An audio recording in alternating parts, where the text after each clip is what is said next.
Kembali lagi di NTV Sportcast. Boleh dilanjutkan, Bung Rais? Iya, kalau melawan Australia kita berharap setidaknya bisa dapat poin ya. Apalagi poin, ya. Lini pertahanan mereka tergerus kekuatannya ya dengan tidaknya Sauter dan juga Sirkati, yang mudah-mudahan para pemain kita mungkin yang akan dikejar sama Kutsin nanti gol cepat. Ya. Permainan tetap akan defend counter kemungkinan, apalagi melawan tim Australia di kandangnya mereka. Yang pasti kita berharap setidaknya kita bisa meraih 1 poin di pertandingan nanti. Ya. Kalau saya baca kemarin di salah satu media Australia bahwa kehilangan Haris Sauter itu memang cukup mengganggu mereka, dan mereka juga gak khawatir sebenarnya karena memang melihat performa timnas Indonesia di pertandingan sebelumnya di GBK bahwa Indonesia bisa menahan tanpa gol di Australia di GBK, dan itu cukup mengkhawatirkan Australia. Dari sudut pandang seorang kiper, kehilangan 2 back itu seperti apa sih? Tinggal pemain kita bisa memanfaatkan celah itu atau enggak sebenarnya. Karena kunci untuk kemenangan adalah mencetak gol sebanyak-banyaknya. At least harus ada selisih 1. Gimana caranya kita bisa cetak gol di tengah mereka krisis pemain belakang sebenarnya. Dan itu harus diantisipasi juga oleh Australia ketika kita punya pemain-pemain cepat melalui defense counter itu. Dan kita juga sebenarnya akan, kalau memang nggak ada halangan ya, akan bertambah sektor depan ya, ada oleh Romeni yang sekarang juga belum disumpah juga, masih, tapi udah salaman. Tinggal menunggu sumpah. Dan bagaimana kira-kira kehadiran oleh Romeni ini akan cukup berpengaruh nggak? Gini, oleh Roman itu sebenarnya di level klub itu juga tidak tajam-tajam amat sebenarnya kan. Tapi memang dia punya pengalaman yang sangat luar biasa di Utrecht gitu ya. Tentunya oleh Roman ini diharapkan bisa menjadi salah satu solusi di lini depan kita. Kehadiran dia setidaknya pastinya bisa menambah setidaknya persaingan yang lebih kompetitif di depan. Jadi Sintayong tuh punya pilihan tidak yang itu-itu aja. Rafael Struijk, Raka Mangun, kemudian ada Ramadan Sananta misalnya di lokal, Dimas Derajat, dan juga terakhir ada Hoki Caraka di situ. Yang pasti dengan adanya oleh Romain ini nambah opsi striker berkualitas yang sudah ditempa di kompetisi elit Eropa. Setidaknya secara ketajaman, pengalaman, insting pastinya, mental sudah terjaga untuk dia bisa menjadi andalan di lini depan kita. Ya setidaknya nakut-nakutin bek lawan mah lumayan masih lah. Masih bisa. Untuk ngimbang-ngimbangin bek lawan atau nyenggol-nyenggol dikit bek lawan. Setidaknya kita berharap dia bisa tampil tajam bersama timnas Indonesia dan cepat beradaptasi itu. Karena itu adaptasi sih kuncinya sebenarnya. Karena kemungkinan harusnya sih Januari ini bareng mungkin dengan Dion Max dan juga tim Gapens kemungkinan ya. Setelah reses ya. Setelah reses proses naturalisasi dari Oleh Romain ini kelar. Ada lagi nggak sih sebenarnya selain Oleh Romain ini? Sebenarnya ada banyak ya, beberapa ada banyak ya, tapi saya lupa. Tapi ada banyak sekali para pemain yang sedang coba di lobby ataupun didekati. Tapi ini juga bergantung lagi kepada Kutsin. Ini kan sebenarnya orang juga banyak yang bilang ini sudah kebanyakan pemain naturalisasi yang ada sekarang gitu loh. Tapi dengan target yang mungkin dari Pak Ketum sendiri yang pengen membentuk hingga sampai 3 lapis ya timnas, maksudnya satu tim itu 3 lapis, kedalaman skuadnya, jadi siapapun diturunkan kualitasnya merata, tidak jauh berbeda gitu loh ya. Ini tentunya siapa saja pemain diaspora yang memang punya potensi dan kualitas harusnya diberi kesempatan, tidak apa-apa gitu. Tapi jangan lupakan juga pembinaan di dalam negerinya, itu kan yang paling penting gitu, karena fondasi yang kuat. Jepang pun seperti itu, ketika di awal 90-an mereka memang menaturalisasi pemain, tapi dibarengi dengan fondasi yang sangat kuat di pembinaan.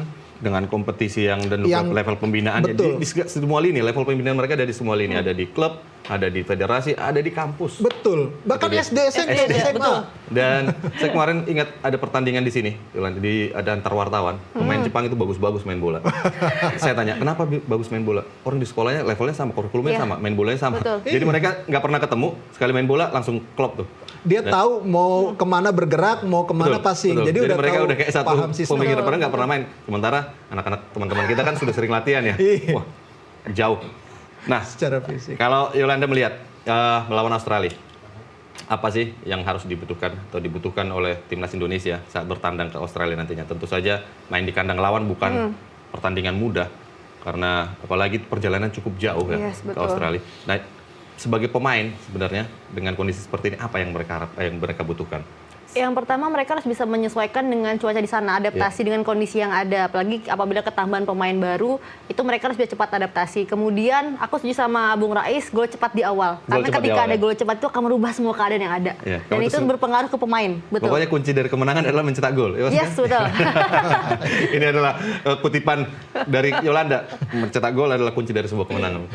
Nah, setelah lawan Australia kita akan ada 2 laga kandang yang harus kita jalani di GBK, dan ini tentu saja ini menjadi laga sangat krusial karena ini adalah kesempatan kita untuk mengambil atau memetik poin penuh melawan Bahrain yang akhirnya setelah rame-rame kemarin mau dipindah ke mana? Ke luar Indonesia gara-gara kecanggihan netizen kita yang mau dipindah, tapi akhirnya disepakatin udah keputusan bahwa FIFA akan meminta laganya tetap di Jakarta. Nah, setelah itu melawan Cina, di mana kita sebelumnya udah harusnya menang. Harusnya sih hitung-hitungan, tapi kalah. Nah, ini gimana ini? 2 laga kandang. Yang pertama mungkin lawan Bahrain. Seperti apa, Bung Rais? Lawan Bahrain sudah kena mental sebenarnya. Secara mental mereka sudah kena ya. Harusnya ini bisa dimanfaatkan sama para pemain kita. Dan secara kualitas permainan pun Bahrain tidak istimewa. Walaupun kemarin di Piala Teluk juga beberapa kali mereka meraih kemenangan ya. Dengan beberapa tim juga yang menjadi lawan kita. Tapi yang pasti itu kan tim muda juga kalau tidak saya diturunkan di Piala Teluk itu. Tapi yang pasti memang Bahrain ini sama dengan tipikal-tipikal tim-tim dari Timur Tengah, tapi kita bisa mengatasi sebenarnya. Kita bisa mendominasi, bisa menguasai jalan pertandingan. Tinggal bagaimana para pemain kita lebih fokus ketika bertahan ataupun di menit akhir. Kemarin kan kita kecolongannya seperti itu ya. Dan pastinya kita harus bisa mencetak gol cepat. Itu yang paling penting ya. Kita bisa mencetak gol lebih dulu melawan Bahrain, itu pasti situasinya kita akan lebih bermain nyaman. Nah, setelah menang lawan Arab Saudi 2-0, saya tuh sebenarnya sangat optimis kita itu bisa melewati tim-tim Timur Tengah yang ada di grup C ya. Tinggal ada Bahrain ada di sana. Nah, kira-kira sebenarnya seoptimis itukah kita nantinya menurutmu, Yolanda? Apalagi kita main di depan pendukung sendiri ini, yang pasti sudah akan menyiapkan teror dalam tanda kutip kepada Bahrain tentu saja, karena kemarin kita merasa dirampok di Bahrain oleh keputusan wasit yang akhirnya memberikan gol atau memberikan perpanjangan waktu cukup lama dan akhirnya terjadi gol. Nah, seperti apa nantinya akan pertandingan melawan Bahrain ini?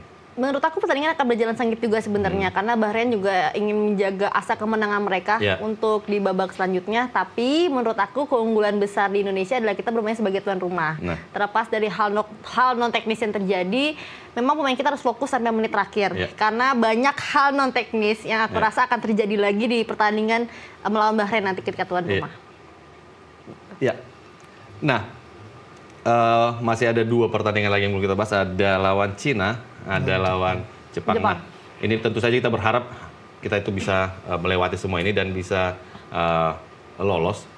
Entah dari mana pun caranya, 1-2 atau 3-4 atau seperti apa. Dan kira-kira menurut Bung Rais, untuk catatan terakhir nih dari resolusi 2025 ini untuk timnas Indonesia, apa yang bisa disampaikan? Ya, saya berharap sebenarnya Coach Shin bisa terus menjaga performa timnya secara konsisten ya. Berharap tidak lagi eksperimen yang terlalu berlebihan tentunya di timnas Indonesia. Walaupun memang hak prerogatif dari beliau, ya kita harus respect itu, harus hormati itu. Yang pasti kita berharap timnas Indonesia bisa mengukir prestasi yang luar biasa nanti. Mungkin bisa memberikan kejutan, kita lolos langsung ke Piala Dunia 2026 lewat jalur 2 besar, karena kans ataupun peluang itu ada melihat performa kita di laga-laga sebelumnya. Jadi tinggal bagaimana Coach Shin menjaga performa dari tim ini. Yang pasti untuk timnas juniornya sendiri, kita berharap juga punya prestasi yang sama, harapan besar juga ditaruhkan kepada mereka, tapi juga kita tidak boleh menaruh beban terlalu berlebihan kepada para pemain muda ini, karena para pemain muda ini masih dalam bentuk proses ya. Biar bagaimanapun tujuan mereka adalah timnas senior, ya, untuk memberikan prestasi di timnas senior. Jadi biarkan mereka berkembang secara natural, proses itu dialami sama para pemain muda kita, yang mudah-mudahan tim kita bisa berprestasi lolos ke Piala Dunia. Itu akan menjadi bonus, terutama untuk tim yang U17. Jangan sampai ketika mereka kalah, ketika mereka gagal, dihujat terlalu berlebihan, dan ketika mereka menang dipuji juga terlalu berlebihan. Itu aja sih kalau dari saya. Nah, kalau dari Yolanda, resolusi 2025 Timnas Indonesia, kira-kira closing statement-nya seperti apa ini? Step by step. Kita nggak akan bisa nyampe ke puncak terlalu terburu-buru, resikonya besar, tapi yang penting step by step dari pemain muda. Karena pemain muda ini akan jadi jangkar kita untuk di Timnas senior nanti. Iya. Dan tentu saja harus kita nikmati perjalanan Timnas di tahun 2025 ini. Jangan cuma nuntut aja, tapi kita nikmati aja prosesnya. Betul. Bukan seperti itu Yolanda dan Rais. Ya. Nah, tanpa terasa, udah 1 jam juga kita ada di kursi panas ini. Kita menggantikan senior-senior kita, Bung Rais, yang sebelumnya ada di Sportcast. Dan sekarang kita sudah sampai di penghujung acara. Dan itu tadi Nusantara TV, sahabat Nusantara TV, bahwa kita sudah berbincang 1 jam tentang resolusi 2025. Tentu saja kita berharap yang terbaik untuk Timnas Indonesia di tahun ini. Dan jangan lupa untuk tetap mengikuti NTV Sportcast setiap minggu di hari Jumat pukul 21 hingga 22 malam. Sampai bertemu di NTV Sportcast edisi berikutnya. Bye-bye.